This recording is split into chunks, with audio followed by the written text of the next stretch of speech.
Okay guys, so this is my Camaro 1991.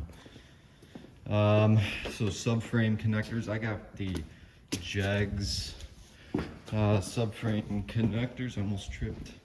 Let's see, they look like this.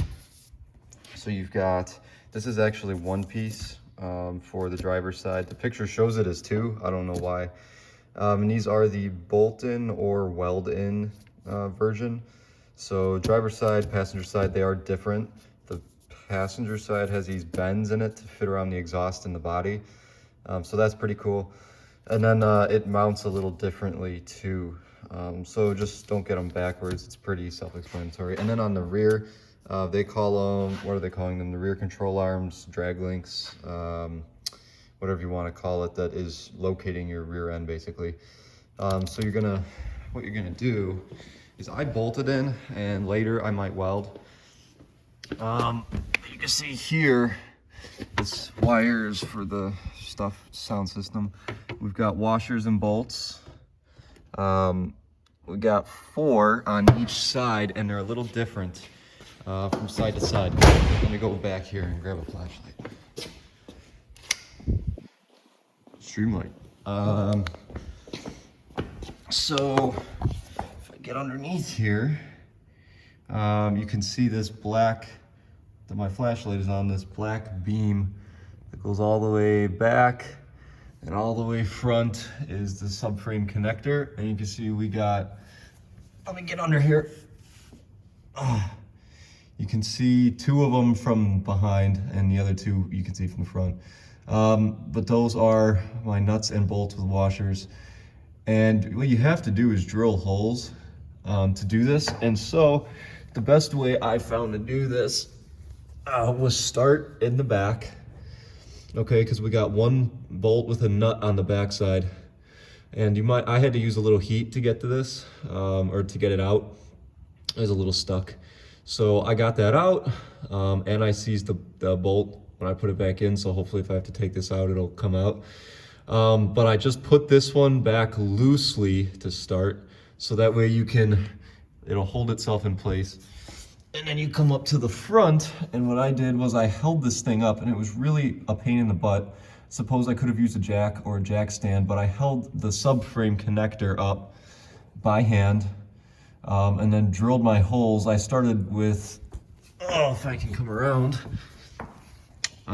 here we go, you can see all 4 a little better. So I started with this very first one, and then I just kind of worked my way across, and that worked out okay.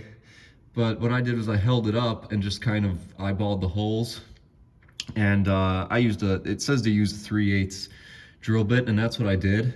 I'm sure you could use maybe a slightly bigger one just to give you a little more wiggle room for eyeballing, but that's how I did it, and it turned out okay on this side. And another big thing too is if your pinch weld, on mine, when I bought this vehicle, you can see the pinch weld isn't great. It's like someone tried to lift it with a jack or something on it, and it bent the pinch weld up, especially this front piece here. That was really bent up inward, so I had to take pliers and kind of bend it back out to fit the connector in here. So that's the driver's side. That's the easier one to do, in my personal opinion. You can see passenger side here. Similar thing going on, but not quite the same. We got 4 bolts, 1, 2, 3, 4. We've got more of a space. They're less in a row. And you can see here I made a couple oopsies. I drilled some holes that were off center, and so they're partially covered by the washer.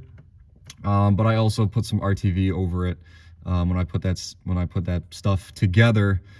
So hopefully seal up so no water intrusion from underneath. And then the other 2 kind of live on this insulation section here, this padded area, kind of on the seam of the floor. So that's kind of what it looks like from inside. Let me get underneath here.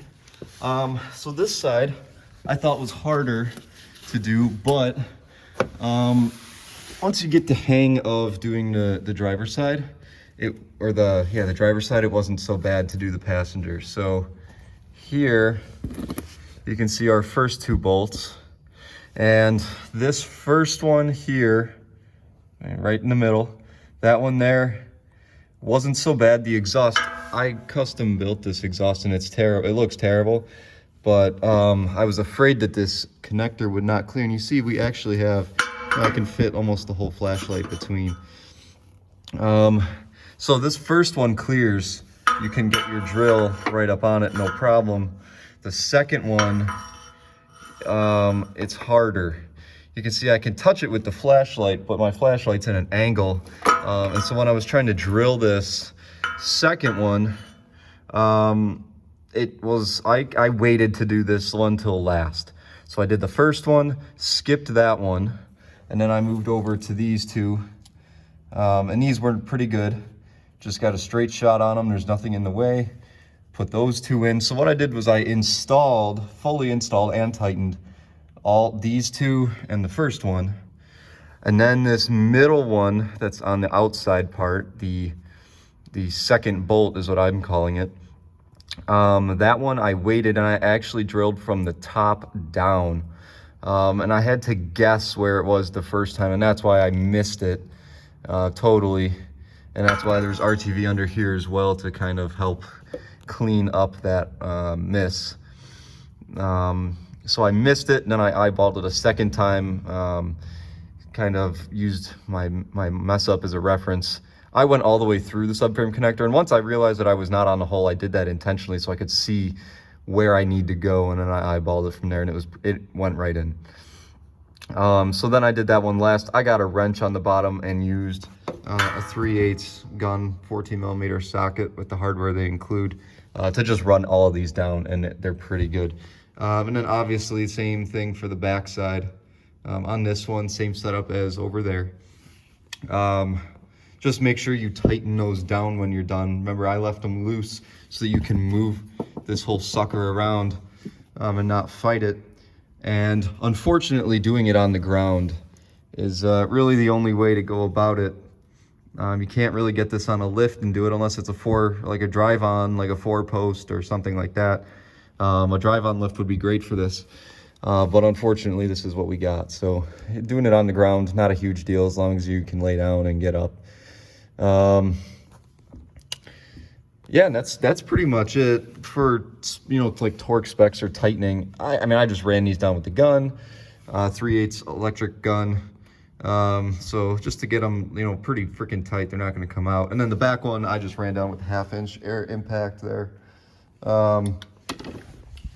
to make sure that it's all tight. So, I mean, yeah, you get your 4 bolts in there in the floor, and I did head of the bolt facing down. That way you don't get any random studdage poking your foot up, but then your 4 on the driver's side as well. So that's pretty much it. There's a lot of work to do on this car still, done a lot already. So that's basically it. So let me know what you think, if there was a better way that you found to do this. Oh, last thing, I did jack up the front by the front, what do they call that, front subframe or cradle. It gave me more clearance for my drill with my bits, because I have, like regular sized bits, drill bits, and that's pretty long when you're trying to go on the ground vertical like this, up into a very specific spot. So I lifted it a little bit. Now, wheels aren't off the ground, but the suspension travels enough to give me clearance to drill. So yeah, if you guys thought there was a better way to do that, if you got any comments or questions, I'll do my best to respond. But that's the best way I found, because there's not a lot of videos that talk about this. So there's a couple where guys are welding them, but for the average guy who doesn't have a welder or doesn't want to weld them in, I didn't want to weld them in yet, because if there's a problem, I can easily remove them this way, just a couple bolts. So yeah, thanks for watching, guys. Like, subscribe, whatever. I don't know, I don't really make videos. So all right, peace out.